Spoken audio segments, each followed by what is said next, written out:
Bonjour! Dans cette vidéo, tu vas pouvoir étudier et effectuer une démonstration de la propriété du triangle de Pascal. Qui nous dit quoi?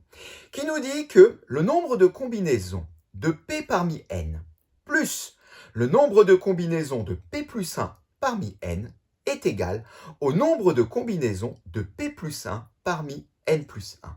Et pour effectuer cette démonstration, on va être amené à utiliser la définition des combinaisons. Qu'est-ce qui définit une combinaison de P parmi n? Eh bien, elle est égale au quotient suivant. Elle est égale à factoriel n, le tout divisé par factoriel P, facteur de factoriel n moins P. Alors, on peut rappeler très rapidement qu'est-ce que c'est qu'une factorielle. Alors, si par exemple j'écris factoriel 6, eh bien c'est égal à 1 multiplié par 2, multiplié par 3, multiplié par 4, multiplié par 5, multiplié par 6. C'est-à-dire c'est le produit de tous les entiers successifs de 1 jusqu'à 6. Factoriel 4, eh bien c'est la même chose, seulement on va s'arrêter à 4. Alors de façon générale, quand j'écris factoriel n, eh bien c'est 1 multiplié par 2, multiplié par 3, je m'arrête là, je mets des petits points, multiplié par n. Je vais aller donc jusqu'à n.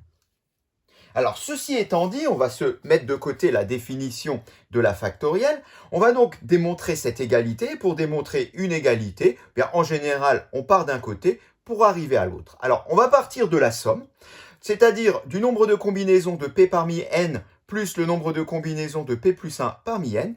Et pour chacune de ces combinaisons, on va appliquer la définition à l'aide des factoriels. Ce qui donne pour la première, eh bien ça va nous faire factoriel n sur factoriel p multiplié par factoriel n moins p. Donc là, c'est directement ce qui est donné dans la définition du cours. C'est un peu plus compliqué pour la combinaison de p plus 1 parmi n. On va voir ça en détail. Et pour le comprendre, on va partir de la combinaison de p parmi n. C'est celle-là qui est donnée dans la formule. Alors, sauf que, à la place de p, eh bien, nous, on a p plus 1. Donc, bien, comment on va faire? Eh bien, partout où on voit p, ici, ici et ici, on va tout simplement remplacer p par p plus 1. Allons-y. Eh bien, voilà, on en retrouve notre p plus 1. Sauf que là, ici, on a un moins qui est en facteur de p plus 1. On va simplement distribuer le moins, ce qui donne n moins p moins 1.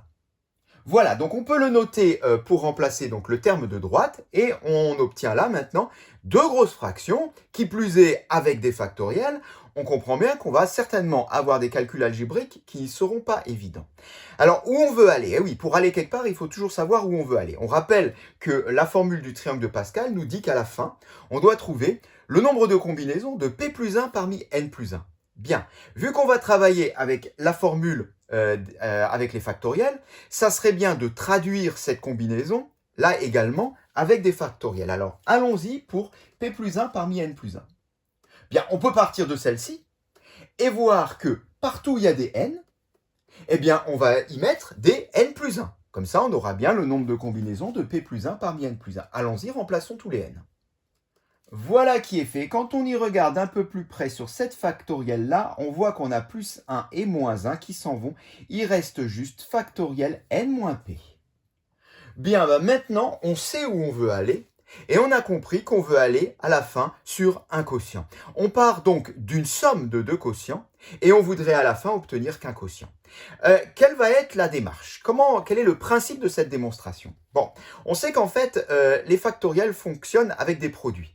Or, là, on est avec une somme au départ, donc on est un peu coincé. Dans l'idéal, il faudrait avoir un produit. Donc, la technique pourrait consister, je dis pourrait, il faut essayer, pourrait consister à factoriser ces deux termes. De cette façon-là, eh bien, si on factorise, on aura une expression qui sera composée de facteurs. Et donc, on aurait peut-être une chance de s'en sortir. Donc, si on veut factoriser, eh bien, il faut reconnaître des facteurs communs. Et des facteurs communs, il se trouve que dans ces deux termes, il y en a tout plein. Il y a déjà le numérateur, factoriel n. Bon, celui-ci c'est réglé, on n'en parle plus puisque c'est facile, on pourra donc factoriser par factoriel n. Mais au dénominateur, il y a également des facteurs communs, le seul problème c'est qu'ils sont cachés. On va déjà commencer par parler de factoriel p, sur le dénominateur de gauche et de factoriel p plus 1 sur le dénominateur de droite. En fait, ces deux-là sont liés, on va le voir tout de suite. Alors voilà factoriel p plus 1, j'ai pris la couleur rouge comme dans la démonstration, qu'on va décomposer à l'aide de la formule factorielle, soit 1 multiplié par 2, multiplié par, etc., multiplié par, alors je laisse volontairement de la place, tu vas comprendre ensuite pourquoi, multiplié par p plus 1. Donc, si je fais le produit de 7 factoriel, il faudrait que je fasse 1 fois 2 fois 3 fois 4 fois 5, etc. Et je vais à la fin jusqu'à p plus 1. Alors, pourquoi je suis allé un peu plus loin ici? Parce que ce que je vais faire, c'est que je vais noter juste le facteur qui vient avant. Le facteur qui vient avant p plus 1, c'est quoi? Bien, avant p plus 1, c'est p. Et on va le noter. P, ici. C'est exactement la même chose. Hein. Factoriel p plus 1, c'est 1 fois 2 fois 3, etc. jusqu'à p plus 1. Donc avant, il y a p. Avant, il y aurait encore p moins 1, mais ça nous intéresse moins. Mais pourquoi ceci nous intéresse justement? Parce qu'il se trouve que 1 fois 2 fois, etc. jusqu'à p, c'est égal à factoriel p. Je recopie le p plus 1 derrière. Et de cette manière-là, eh bien, j'ai décomposé factoriel p plus 1 en factoriel p fois p plus 1. Et pourquoi j'ai fait ça? Pour faire apparaître la factorielle p qui va être facteur commun dans nos deux fractions. Donc, on va pouvoir remplacer factoriel p plus 1 par factoriel p facteur de p plus 1. Mais ce n'est pas tout. On a repéré également factoriel n-p et de l'autre côté, factoriel n-p moins 1. On va de la même manière décomposer factoriel n-p. Je vais prendre le vert maintenant, comme dans la démonstration. Alors, ça nous donne 1 multiplié par 2, multiplié par 3, multiplié par, etc., multiplié par, je laisse là à nouveau de la place, multiplié par n-p. Et on va faire, comme tout à l'heure, on va aller récupérer le facteur qui vient juste avant n-p. Donc, je vais enlever 1, c'est-à-dire vient juste avant n-p moins 1. Voilà donc le facteur qui vient avant. Et comme tout à l'heure, je vais dire que ceci, en fait, qui va de 1, donc le produit qui va de 1, les produits plutôt qui vont de 1 jusqu'à n-p moins 1, c'est en fait factoriel n-p moins 1. Je recopie le n-p qui vient derrière. Voilà, et ainsi j'ai décomposé factoriel n-p en factoriel n-p moins 1 fois n-p. Voilà, et maintenant on remplace dans les deux termes factoriel p plus 1 par ceci et factoriel n-p par ceci. Et ça nous donne de nouvelles fractions, encore pire qu'avant j'ai envie de dire, mais au moins on va voir qu'on peut les factoriser. Donc on retrouve à chaque fois ici les expressions égales, j'ai gardé les mêmes couleurs. Mais maintenant qu'on a fait cette grande décomposition, regardons d'un peu plus près quels sont tous les facteurs communs. Alors j'ai déjà au numérateur factoriel n, donc en jaune. Je trouve à gauche et à droite factoriel p en jaune, et je trouve également à gauche et à droite, donc sur le terme de gauche et sur le terme de droite, factoriel n-p moins 1. Eh bien, tout ce qui est écrit en jaune ici, je peux donc l'extraire de chaque terme, le mettre en facteur devant un couple de parenthèses et recopier ce qui reste une fois la factorisation faite. Qu'est-ce qui me reste sur le terme de gauche? Tout simplement 1 sur n-p, donc 1 qui n'apparaît pas, mais qui apparaît une fois qu'on a extrait factoriel n. Et sur le membre de droite, qu'est-ce qui me reste? Eh bien, il me reste 1 sur p plus 1. C'est en fait, il reste juste ce qui est écrit en noir. Et là, maintenant, eh bien, on a donc une grosse expression avec des factoriels, et à droite, donc en noir, la somme de deux fractions. Eh bien, ce qu'on va faire, c'est qu'on va mettre ces deux fractions au même dénominateur pour les simplifier. Voilà, donc j'ai recopié le facteur de droite, et donc on va mettre au même dénominateur, tout simplement en multipliant en fait les dénominateurs entre eux. Ce qui veut dire que sur la première fraction, je vais multiplier en haut et en bas par p plus 1. Voilà. Et sur la deuxième fraction, eh bien, je vais multiplier en haut et en bas par n-p. Voilà, on le retrouve ici. Et de cette façon-là, eh bien, on a un dénominateur commun qui est n-p facteur de p plus 1. Et pour le numérateur, eh bien, on recopie. Ça nous fait donc p plus 1 plus n moins p. Eh bien, on retrouve là ce qu'on a dans la démonstration. Il reste simplement à simplifier par P ici, donc là je peux éliminer les P, et comme ça, eh bien, on se retrouve donc sur la ligne du dessous avec la même chose, mais au numérateur, j'ai donc n plus 1.